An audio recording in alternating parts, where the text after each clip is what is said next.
My name's Charlotte Potter. I'm the Glass Studio Manager at the Chrysler Museum of Art. I'm Kim Hardy. I'm a co-producer of the Glass Theater, and so I've come to Norfolk for the week to help put together the live show. Third Wednesdays is a new program that I feel really strongly about. The Chrysler Museum is sort of situating itself as the foremost place in the world for performance glass.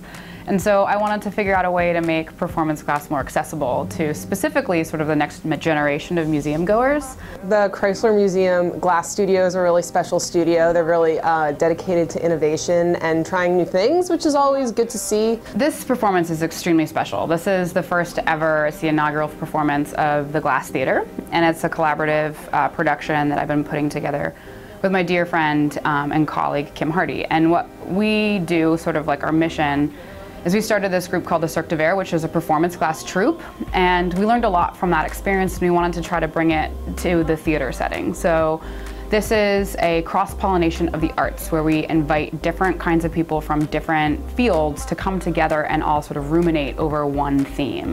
What people are going to get to see that's really exciting is the fusion of glass and performance art. And you know, if you go into the Chrysler Museum Hot Shop, it's already a stage.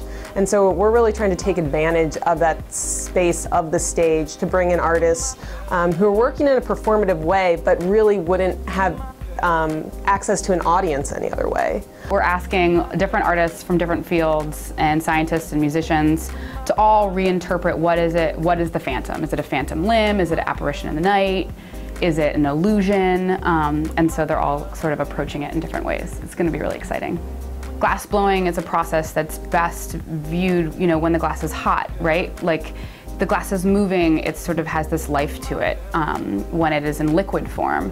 And then when it cools down and it's in solid form, at least for me, it feels kind of cold and lifeless. So the way that we prolong the beauty of glass and its molten state is through performance work, through really showing it off when it's still hot, when it's still glowing, you know, when it's still alive and almost like a lava and volcanic. So we have a bunch of really exciting things coming up.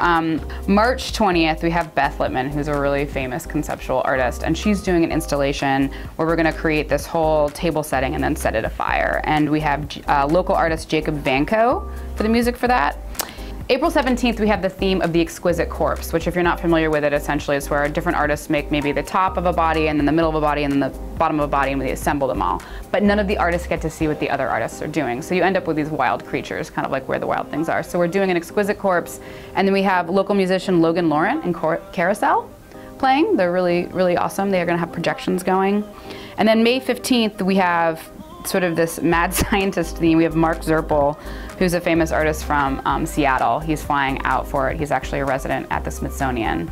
And he has whale song and weather balloons is all that I know that's happening so far with that. So basically the way that you can come see it is every third Wednesday, come to the Chrysler Museum Glass Studio. The doors open at 7.